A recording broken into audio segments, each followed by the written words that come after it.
What's going on, guys? Shane here. So today we're going over knuckle conditioning drills. This is going to be a full guide on hardening your fists, but I want to start this video off with a strong disclaimer here. Knuckle conditioning is a gradual process, and if done incorrectly, you can seriously and permanently injure your hands. If you're a competitive fighter, then you want to protect your moneymakers. This guide is for hardening the metacarpals primarily for self-defense, and no, we will not be punching any walls. Alright, so I've been a competitive fighter for years, and I've had my fair share of injuries, like in this pro Muay Thai fight here. I injured my foot throwing a kick that was checked against my opponent's knee. And from there I got into boxing, and I injured my hands on multiple occasions from throwing sloppy punches or being lazy and not wearing my wraps before hitting the heavy bag. And yes, injuries come with fighting, that's true, but they are preventable. If you're a competitive fighter, I suggest that you avoid knuckle conditioning, or at least some parts of it, because hitting a heavy bag bare knuckle can be a high-risk activity. I want you to always wear your wraps and gloves when training, because that's where most injuries happen. Not necessarily in the fight, but in that hard training that you're doing. However, boxer fractures, ruptured ligaments, and other hand injuries do often occur in boxing, Muay Thai, and MMA matches. So I will cover some safe forearm exercises that will help produce a tighter grip and a denser fist. So if you're a competitive fighter, I do recommend that you do these. They'll be at the end. So now I will explain why I choose to condition my hands for self-defense. Should you choose to follow is your choice, not mine. Cool. With that being said, let's take a look at a traditional boxing glove or Muay Thai glove. I want you to notice the thumb alignment, where it forces your thumb to be on the outside. And this isn't necessarily a bad thing because you shouldn't be punching with your thumb anyway.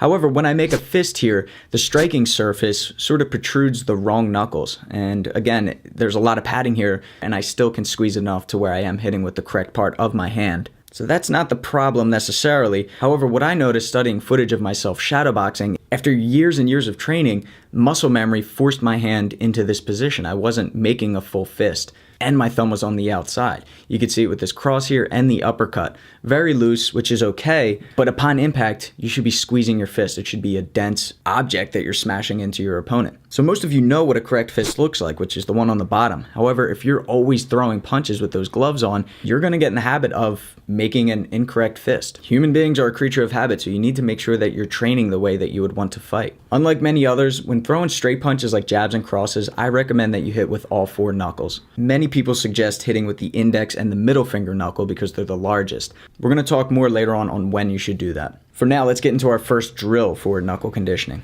So the first one is hitting a heavy bag, and I want you to hit a heavy bag at least 3 times a week for 6 months. And I'm talking about with your hands wrapped and 12 to 16 ounce boxing gloves on. You can start off with a softer bag and then work your way up to a more firm bag. From there, after those 6 months, then you can go down to MMA gloves. Now, these are more padded MMA gloves that I have here. Hypnotic calls them hybrid gloves. And ground and pound as well. 3 times a week, 3 rounds for 3 minutes each. Easy to remember. Now, from here, you can make the transition to just using hand wraps, or like I did, I went right to bare fist. Notice the bag I'm using is leather or a synthetic leather, not a canvas. Canvas shreds the skin on your knuckles, and it's very hard to heal that after that happens because it's always cracking back open. I'm not personally concerned with toughening up the skin on my knuckles because in a fight, I'm not worried about that. I'm worried about keeping my bones intact. All right, let's talk about the format of bare knuckle heavy bag training. You're gonna go for 30 seconds on the heavy bag at 50% power. That's it, for 3 sets, and you'll only do this once a week, okay? Some things to keep in mind is that you want to keep your fist tight, you want to keep your wrist straight, squeezing the forearm upon impact, and you're going to do this all the time. You should be in the habit of doing this even with boxing gloves on. But I want you to notice my hooks. If they're a little wide, I hit with my index finger knuckle, palm down. Because if I have palm facing me, I could hit with my thumb or the wrong part of my knuckles.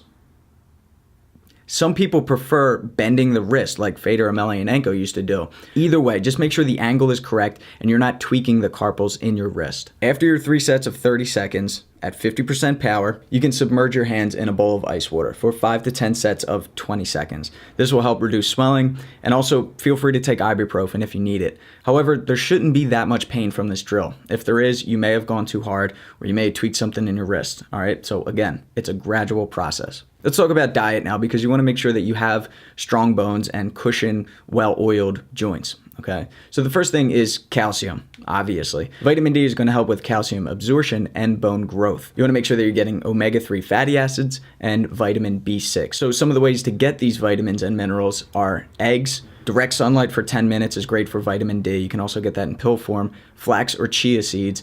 meat, fish, and leafy greens. All right, now let's talk about forearm exercises because this is going to help reinforce the wrist and give you a denser fist. All right, so the first one is pull-ups, 3 sets of 10, but then I want you to immediately follow that up with 20 to 30 seconds of a straight arm dead hang. All right, so after you finish out 10 reps, just hang with your arms completely straight at the bottom, squeezing your fists so that you're really working the forearms.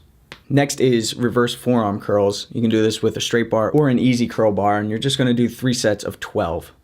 And with that same bar, you can do behind the back wrist curls, 3 sets of 15, really squeezing those forearms at the top. Now, these are just 3 examples. There's a ton of different variations. You can do chin-ups holding towels for a more challenging grip. Do a search online. You'll be able to find a ton of forearm exercises that you can do. So no, we're not punching any walls. We're punching things that have give. And remember, it's a gradual process. Be safe. Keep that wrist straight. Work the forearms.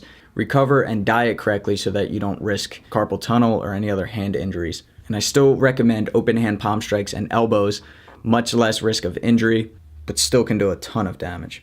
All right, guys, thanks for watching. Be sure to subscribe so you can get these fight tips before your opponent does. On the bottom left is my Instagram. The bottom right is my Twitter. Don't forget to follow me on Snapchat for the fighter combo of the day. And then on Twitch, if you're into gaming, playing a lot of UFC and Overwatch and stuff like that, that's Shane Faison on there. If you're looking to get some online mixed martial arts training and courses that you can follow along to, that link in the middle takes you to my fight gym. Become a member today and start your MMA training in the comfort of your own home. Until next time, I'm Shane with Fight Tips. Self-defense for the underdogs.